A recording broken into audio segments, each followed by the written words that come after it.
तो hey guys, welcome to another vlog. तो guys, आज मैं मेरा गाँव दिखाऊंगा आपको।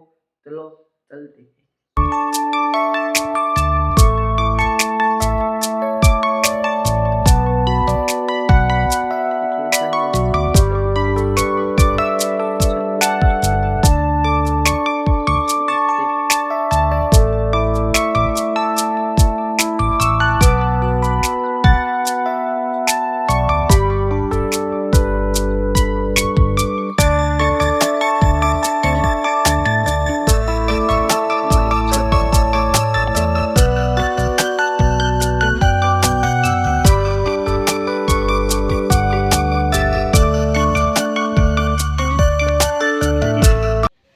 ये डोखे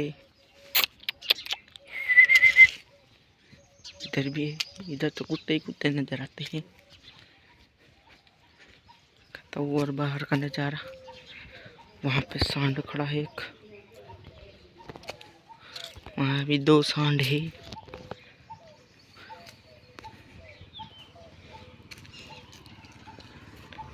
ये है हमारा गांव कुछ। और ये ब्रेकर हमने बनाए रात को 12 बजे। ऐसा है कुछ गाँव हमारा। चलो चलते घर पे। छोटा सा व्लॉग आपको कैसा लगा वो आप कमेंट में बताना जरूर से। और अभी के लिए चलते हैं, गुड बाय।